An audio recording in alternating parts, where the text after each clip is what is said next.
Pada pertengahan tahun 1997, Indonesia mulai merasakan guncangan hebat dari krisis finansial Asia yang awalnya meletus di Thailand.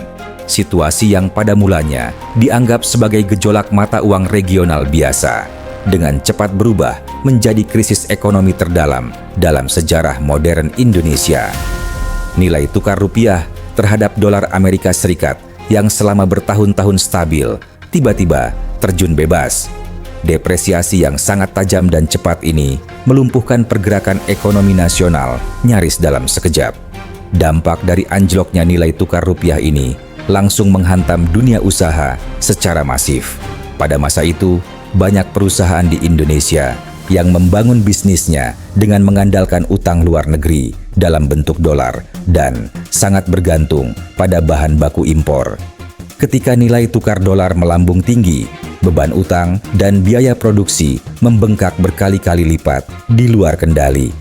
Perusahaan-perusahaan ini tidak memiliki pilihan lain selain menyatakan bangkrut dan menutup operasi mereka. Akibatnya, gelombang PHK massal tidak dapat dihindari, membuat jutaan pekerja tiba-tiba kehilangan mata pencaharian dan menambah angka pengangguran secara drastis. Di tingkat masyarakat umum, krisis ini menerjang kehidupan sehari-hari dengan sangat keras. Inflasi meroket tidak terkendali yang langsung berdampak pada melambungnya harga sembako. Barang-barang kebutuhan sehari-hari seperti beras, minyak goreng, dan susu tiba-tiba harganya melonjak tajam dan menjadi sulit dijangkau oleh daya beli rakyat biasa. Antrean panjang warga yang berdesakan demi mendapatkan bahan makanan dengan harga subsidi mulai menjadi pemandangan yang lumrah di berbagai daerah. Kesulitan ekonomi ini dengan cepat memicu keresahan sosial yang meluas di berbagai lapisan masyarakat. Di tengah himpitan ekonomi yang mendera rakyat, sorotan publik perlahan beralih pada kinerja pemerintah. Pemerintahan Orde Baru di bawah kepemimpinan Presiden Soeharto yang telah memegang kendali kekuasaan selama lebih dari 32 tahun, dinilai gagal dan lamban dalam menangani krisis. Selama masa pertumbuhan ekonomi sebelumnya, praktik korupsi, kolusi, dan nepotisme yang menggurita di dalam birokrasi dan lingkaran elit mungkin tidak terlalu dipersoalkan secara terbuka. Namun, ketika krisis melanda, sistem yang syarat kepentingan tersebut dianggap sebagai penyebab utama rapuhnya fondasi ekonomi negara. Bantuan dana dari lembaga internasional seperti IMF pun dirasa tidak membuahkan hasil nyata bagi perbaikan nasib rakyat, melainkan dianggap hanya menyelamatkan perbankan dan perusahaan milik kroni pemerintah. Kekecewaan terhadap kebijakan yang dianggap hanya melindungi kepentingan segelintir elit akhirnya mengikis habis sisa-sisa kepercayaan publik terhadap pemerintah.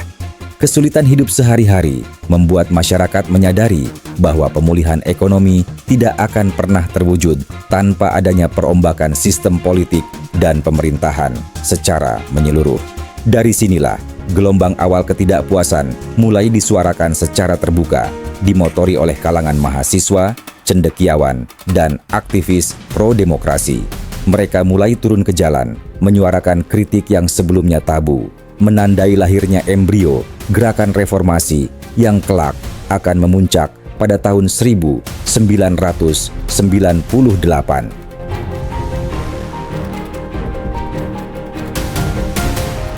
Memasuki bulan Maret 1998, ketika kondisi perekonomian masyarakat semakin terpuruk akibat krisis, perhatian nasional tertuju pada sidang umum Majelis Permusyawaratan Rakyat. Alih-alih merespons situasi krisis dengan mengevaluasi kepemimpinan atau merombak sistem, persidangan tersebut justru berjalan seperti sebuah formalitas politik yang hasil akhirnya sudah bisa ditebak. Di tengah gelombang penolakan yang mulai meluas, anggota MPR secara aklamasi kembali menetapkan Soeharto sebagai Presiden Republik Indonesia untuk masa jabatan ke-7 kalinya dengan B.J. Habibie mendampinginya sebagai Wakil Presiden. Keputusan politik ini memperlihatkan adanya jurang pemisah yang sangat lebar antara realitas penderitaan rakyat di akar rumput dengan elit politik di parlemen. Situasi menjadi semakin memanas ketika susunan Kabinet Pembangunan 7 diumumkan tak lama setelah sidang.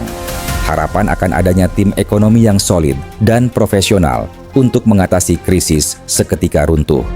Susunan kabinet tersebut justru masih diisi oleh sejumlah nama dari kalangan keluarga dan kolega dekat presiden. Langkah ini memperkuat persepsi publik bahwa pemerintah sama sekali tidak peka dan tidak memiliki niat untuk memperbaiki sistem. Bagi masyarakat luas, penunjukan ini menjadi bukti nyata bahwa praktik KKN tetap dipertahankan meskipun negara sedang berada di ambang kehancuran dan kebangkrutan ekonomi. Keputusan-keputusan politik pada bulan Maret tersebut menjadi titik balik yang memicu kemarahan besar, khususnya di kalangan akademisi dan mahasiswa. Mereka menyadari bahwa mekanisme politik formal telah tertutup rapat dan suara rakyat sama sekali diabaikan oleh rezim.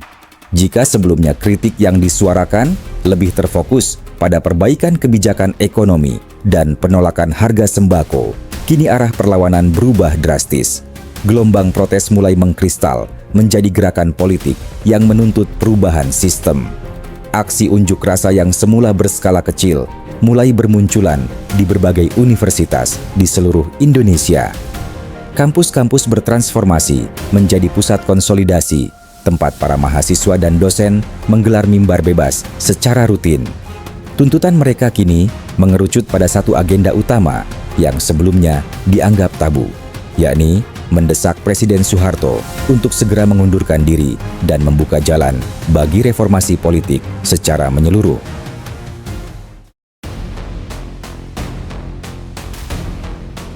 Memasuki bulan April hingga awal Mei 1998, eskalasi perlawanan mahasiswa memasuki fase baru yang lebih terbuka. Kekecewaan yang memuncak terhadap hasil sidang umum MPR membuat para mahasiswa menyadari bahwa protes pasif tidak lagi memadai. Mimbar-mimbar bebas yang sebelumnya hanya digelar di pelataran fakultas mulai bertransformasi menjadi aksi unjuk rasa berskala besar. Konsolidasi tidak lagi terbatas di satu kampus, melainkan meluas membentuk jaringan antar universitas di berbagai kota besar seperti Jakarta, Yogyakarta, Bandung, Surabaya, Makassar, dan Medan.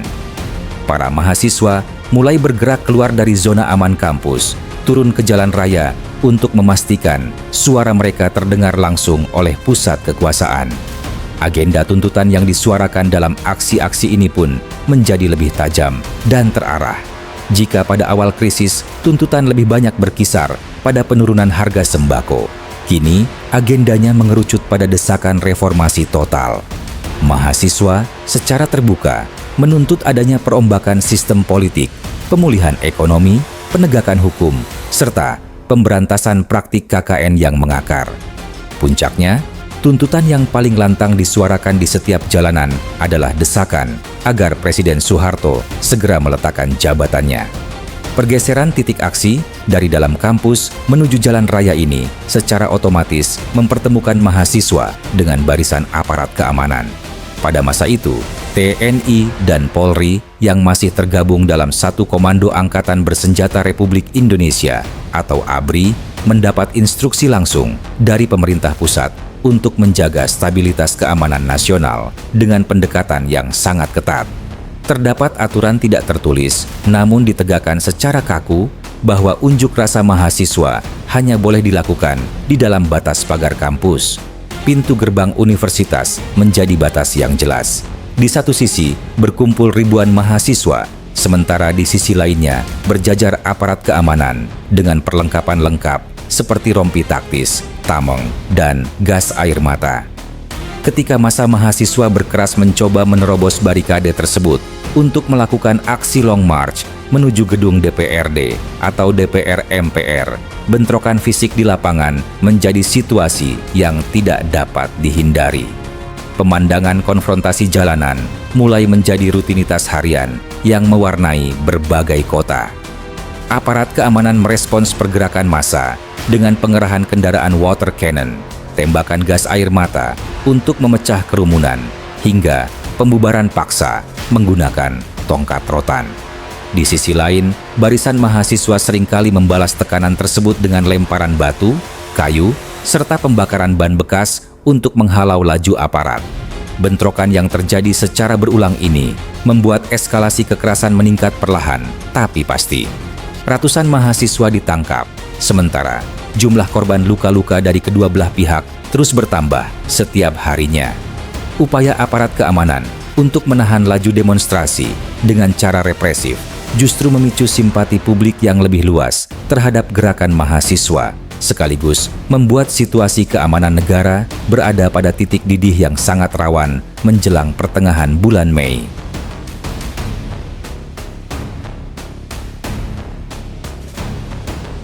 Seiring dengan membesarnya gelombang demonstrasi di berbagai daerah, pemerintah Orde Baru mulai merasa sangat terancam oleh gerakan oposisi yang semakin terorganisir. Untuk memutus rantai perlawanan, pendekatan keamanan tidak lagi terbatas pada represi terbuka saat unjuk rasa berlangsung di jalanan. Di bawah permukaan, aparatur keamanan mulai menjalankan operasi intelijen bawah tanah yang menargetkan tokoh-tokoh kunci pergerakan.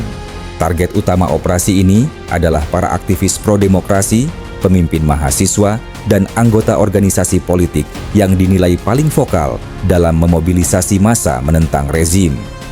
Memasuki bulan-bulan awal tahun 1998, taktik penghilangan paksa mulai dijalankan secara sistematis. Sejumlah aktivis tiba-tiba hilang secara misterius. Mereka diculik oleh sekelompok orang berpakaian preman yang bergerak cepat dan terencana di berbagai lokasi yang tak terduga, mulai dari rumah susun, terminal, hingga sesaat setelah mereka menghadiri rapat konsolidasi rahasia. Penyelidikan di kemudian hari dan kesaksian para korban pada akhirnya mengungkap fakta bahwa rentetan penculikan ini diotaki oleh sebuah satuan tugas militer dari Komando Pasukan Khusus atau Kopassus yang beroperasi dengan sandi tim Mawar. Para aktivis yang diculik ini dibawa ke berbagai fasilitas penyekapan rahasia yang tidak diketahui lokasinya. Di dalam sel-sel isolasi tersebut, para korban diinterogasi dengan cara-cara yang keras dan di luar batas kemanusiaan. Mereka mengalami berbagai bentuk penyiksaan fisik dan tekanan psikologis yang berat. Tujuan utama dari interogasi paksa ini adalah untuk membungkam kritik sekaligus mengorek informasi mengenai jaringan pergerakan, rencana aksi demonstrasi, serta mencari tahu siapa tokoh besar atau penyokong dana yang berada di balik gerakan mahasiswa tersebut. Nasib para korban operasi senyap ini pada akhirnya terbagi menjadi dua jalan yang tragis. Sebagian aktivis yang ditahan selama berhari-hari hingga berminggu-minggu akhirnya dilepaskan kembali dan ditelantarkan begitu saja di berbagai tempat. Namun, sebanyak 13 orang aktivis lainnya, termasuk penyair Wiji Tukul, menghilang tanpa jejak dan keberadaannya tidak pernah diketahui hingga hari ini. Para penyintas yang berhasil pulang dengan kondisi trauma dan luka-luka perlahan mulai mengumpulkan keberanian untuk bersuara kepada publik dan lembaga bantuan hukum. Kesaksian mereka tentang pengalaman disekap dan disiksa membongkar dengan jelas kebrutalan operasi hitam tersebut.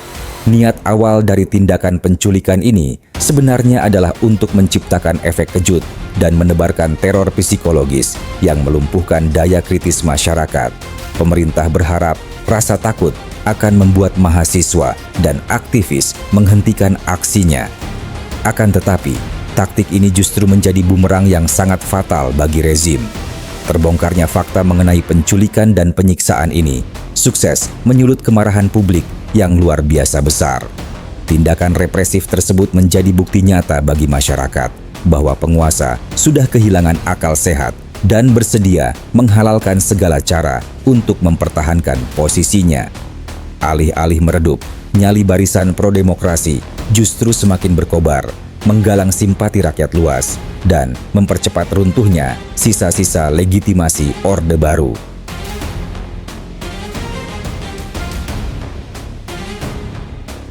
Memasuki minggu kedua bulan Mei 1998, ketegangan yang merayap di berbagai kota akhirnya meledak di Yogyakarta.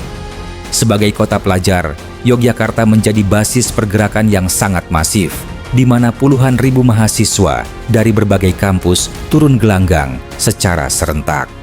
Pada tanggal 8 Mei 1998, gabungan mahasiswa dari Universitas Gadjah Mada, Universitas Sanata Dharma, IKIP Yogyakarta, kini UNY, IAIN, Sunan Kalijaga, dan berbagai perguruan tinggi lainnya menggelar aksi demonstrasi damai berskala besar. Ribuan massa ini bergerak meninggalkan kampus masing-masing dan tumpah ruah memenuhi kawasan Jalan Gejayan, sebuah urat nadi lalu lintas yang strategis di kota tersebut. Awalnya, aksi unjuk rasa di sepanjang Jalan Gejayan ini berlangsung dengan damai dan tertib. Para mahasiswa menggelar orasi, menyuarakan penolakan terhadap terpilihnya kembali Presiden Soeharto, menyanyikan lagu-lagu perjuangan, dan membentangkan spanduk tuntutan reformasi. Namun, situasi mulai berubah memanas menjelang sore hari ketika aparat keamanan gabungan dikerahkan dalam jumlah besar untuk memblokade pergerakan massa. Negosiasi antara perwakilan mahasiswa dan komandan lapangan aparat menemui jalan buntu. Mahasiswa bersikeras untuk melanjutkan aksi, sementara aparat keamanan mendapat perintah tegas untuk segera membubarkan kerumunan dan mensterilkan jalanan. Ketika senja mulai turun, bentrokan fisik akhirnya pecah dan tidak dapat dihindari lagi. Aparat keamanan merangsek maju, menembakkan rentetan gas air mata ke arah kerumunan untuk memecah konsentrasi massa. Kepanikan seketika melanda Jalan Gejayan. Mahasiswa yang kocar-kacir berlarian mencoba mencari perlindungan di ganggang pemukiman warga, sementara sebagian lainnya mencoba bertahan dan membalas desakan aparat dengan lemparan batu. Tindakan represif aparat yang memukul mundur demonstran menggunakan pentungan dan tameng membuat kawasan tersebut berubah mencekam dalam sekejap. Di tengah kekacauan dan aksi penyisiran itulah sebuah tragedi kemanusiaan terjadi. Moses Gatotkaca, seorang budayawan dan warga sipil yang malam itu bermaksud mencari makan dan melintas di sekitar lokasi bentrokan, ikut menjadi korban beringasnya aparat. Ia ditemukan terkapar bersimbah darah dengan luka parah di bagian kepala akibat hantaman benda tumpul dan akhirnya menghembuskan napas terakhir dalam perjalanan menuju rumah sakit. Selain tewasnya Moses, ratusan mahasiswa dan warga sekitar juga dilarikan ke rumah sakit akibat luka-luka serius, sementara puluhan lainnya ditangkap secara paksa. Gugurnya Moses Gatotkaca di Jalan Gejayan menjadi titik balik yang sangat krusial dalam eskalasi pergerakan nasional. Peristiwa berdarah ini mengirimkan pesan yang sangat jelas kepada publik bahwa aparat keamanan negara tidak lagi ragu untuk menggunakan kekerasan fisik yang berujung pada hilangnya nyawa demi mempertahankan kondisi yang ada saat ini tanpa perubahan. Tragedi Gejayan dengan cepat memicu gelombang duka sekaligus kemarahan yang luar biasa luas. Alih-alih meredupkan nyali mahasiswa, tumpahnya darah di Yogyakarta justru menjadi katalis yang menyatukan berbagai elemen masyarakat sipil, memanaskan tensi nasional, dan menjadi awal dari rentetan tragedi mematikan lainnya yang akan segera meletus di ibu kota.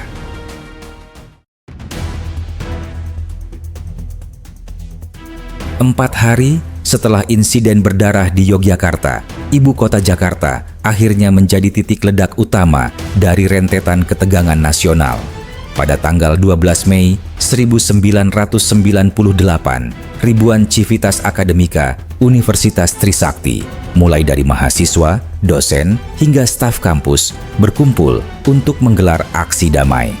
Sejak pagi, suasana di dalam kampus yang terletak di kawasan Grogol tersebut dipenuhi dengan orasi dan mimbar bebas.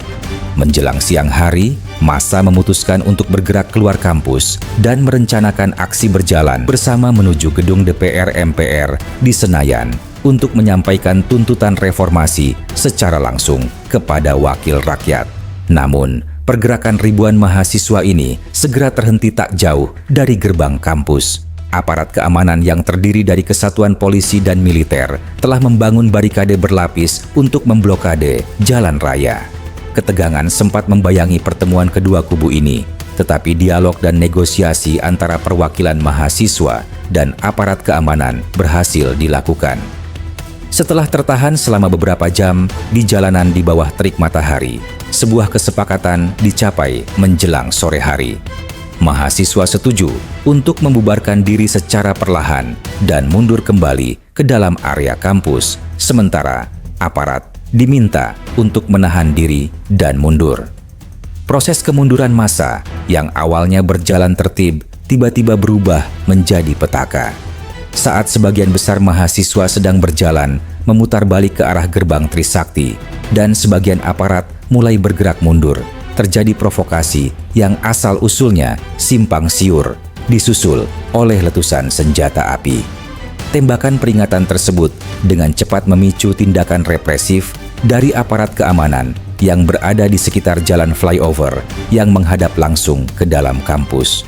Kepanikan luar biasa pecah seketika.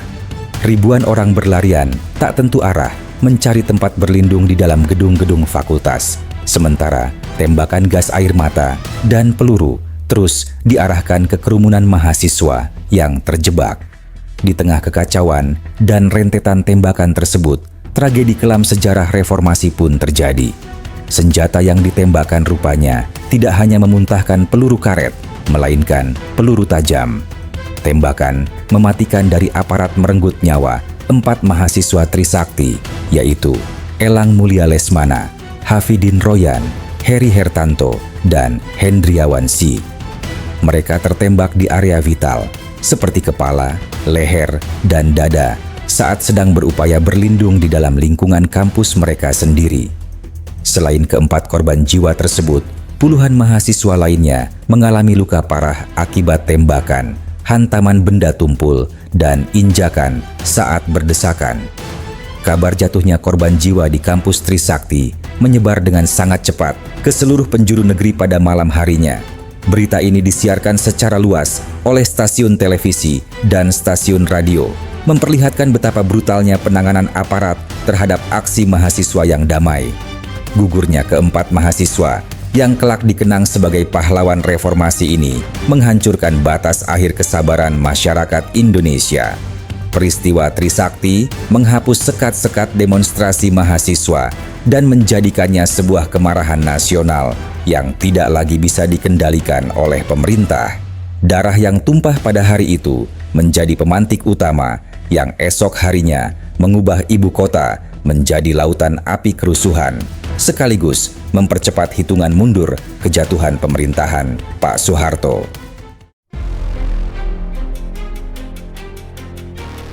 Kabar duka dari kampus Trisakti menyapu ibu kota bagaikan bensin yang tersulut api.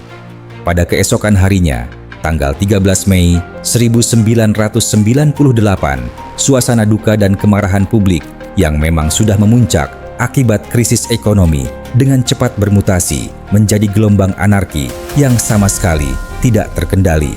Jakarta, yang biasanya menjadi urat nadi pemerintahan dan ekonomi negara, mendadak berubah menjadi epicentrum kekacauan. Eskalasi kerusuhan ini bergerak dengan sangat cepat dan tidak hanya melumpuhkan ibu kota, tetapi juga menjalar dengan skala yang sama brutalnya ke beberapa kota besar lain, terutama Surakarta di Jawa Tengah dan Medan di Sumatera Utara. Jalan-jalan utama yang pada hari-hari sebelumnya dipenuhi oleh barisan mahasiswa yang berdemonstrasi secara terorganisir, kini diambil alih oleh massa cair berskala masif yang bergerak tanpa komando. Sasaran amuk massa bergeser drastis dari simbol-simbol politik menuju pusat-pusat perbelanjaan, kompleks pertokoan, dan kawasan niaga. Penjarahan massal terjadi secara terbuka di berbagai sudut kota. Massa secara beringas mendobrak toko, merusak pintu lipat besi, dan menjarah apa saja yang bisa dibawa pulang, mulai dari kebutuhan pokok hingga barang-barang elektronik dan perhiasan. Sentimen kesenjangan sosial yang selama puluhan tahun ditekan oleh represi Orde Baru akhirnya meledak menjadi aksi perusakan membabi buta. Fase paling kelam dan mematikan dari kerusuhan 3 hari ini adalah aksi pembakaran gedung-gedung komersial yang sedang dijarah. Api disulut secara sengaja di berbagai titik, menciptakan gumpalan asap hitam pekat yang menyelimuti langit Jakarta hingga menghalangi cahaya matahari.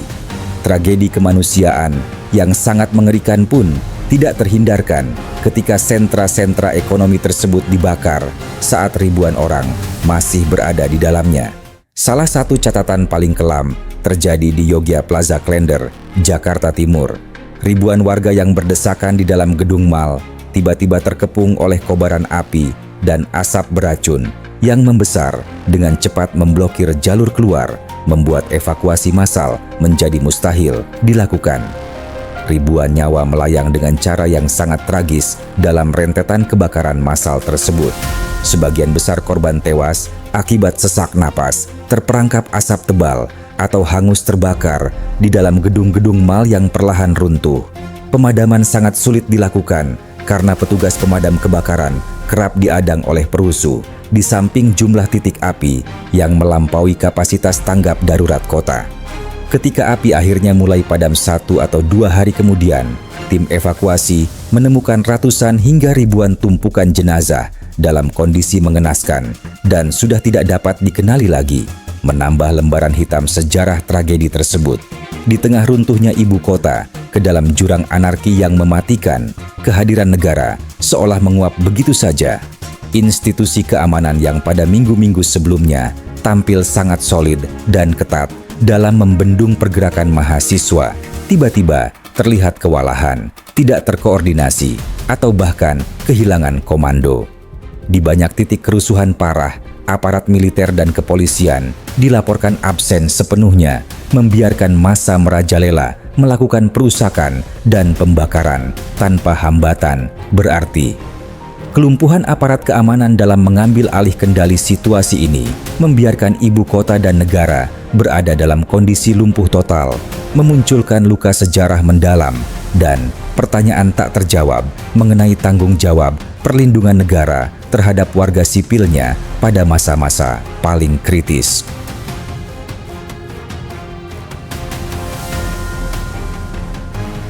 Di balik pekatnya asap kebakaran dan maraknya penjarahan yang melumpuhkan ibu kota, pada pertengahan Mei 1998 tersembunyi sebuah tragedi kemanusiaan yang jauh lebih gelap.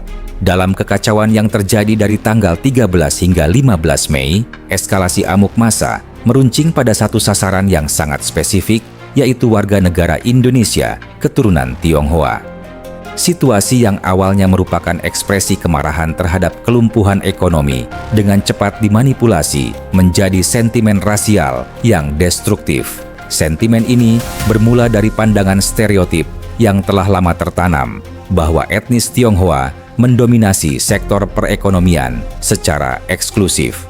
Di tengah himpitan krisis moneter yang membuat hidup masyarakat serba sulit, kelompok minoritas ini dengan sangat mudah dijadikan kambing hitam atas kehancuran ekonomi negara. Gelombang perusakan dan penjarahan tidak lagi terjadi secara acak, melainkan mulai menunjukkan pola pergerakan yang terarah. Kawasan-kawasan pecinan, kompleks perumahan, serta pusat-pusat pertokoan yang diketahui milik warga etnis Tionghoa menjadi target utama serangan. Massa mendobrak masuk, merusak properti, menjarah harta benda, hingga membakar kendaraan dan bangunan tempat tinggal. Berbagai kesaksian di lapangan mengindikasikan bahwa pergerakan massa ini tidak sepenuhnya spontan. Terdapat kelompok-kelompok perusuh tidak dikenal yang diduga bertindak sebagai provokator untuk secara sengaja menyulut api kebencian rasial di lapangan. Akibat teror ini, rasa aman benar-benar sirna. Banyak keluarga yang terpaksa bersembunyi dengan penuh ketakutan atau berbondong-bondong melarikan diri ke luar negeri, membuat bandara dipenuhi oleh lautan manusia yang mencari perlamatan. Babak paling kelam dan menyayat hati dari teror rasial ini adalah terjadinya gelombang kekerasan seksual. Perempuan dan anak perempuan dari etnis Tionghoa menjadi korban pelecehan dan pemerkosaan massal. Temuan dari berbagai lembaga swadaya masyarakat, peduli hak asasi manusia, serta tim gabungan pencari fakta yang dibentuk di kemudian hari mendokumentasikan puluhan kasus kekerasan seksual yang tersebar di berbagai lokasi, baik di jalanan, kawasan komersial, hingga pemerkosaan yang dilakukan dengan mendobrak masuk ke dalam rumah korban. Pola kekerasan yang terjadi memperlihatkan indikasi kuat bahwa tindakan ini bukanlah kejahatan kriminal biasa, yang terjadi kebetulan akibat absennya penegak hukum, melainkan sebuah instrumen teror terorganisir yang digunakan untuk merendahkan martabat kemanusiaan dan menanamkan ketakutan kolektif. Tragedi kemanusiaan yang berlangsung selama 3 hari tersebut menorehkan luka sejarah yang sangat dalam dan belum sepenuhnya pulih hingga kini. Kebrutalan yang dialami oleh warga etnis Tionghoa, khususnya penderitaan diam-diam para penyintas kekerasan seksual, menciptakan trauma psikologis lintas generasi. Ketidakmampuan aparat keamanan negara dalam memberikan perlindungan kepada warga sipil di saat-saat yang paling genting menjadi catatan kelam yang meruntuhkan sisa-sisa wibawa pemerintah. Rangkaian peristiwa tragis ini pada akhirnya memaksa publik untuk melihat kenyataan pahit mengenai diskriminasi sistemik yang selama puluhan tahun dipelihara di bawah permukaan, sekaligus menjadi salah satu alasan terbesar mengapa rezim yang berkuasa saat itu sudah kehilangan segala legitimasi moralnya untuk terus memimpin.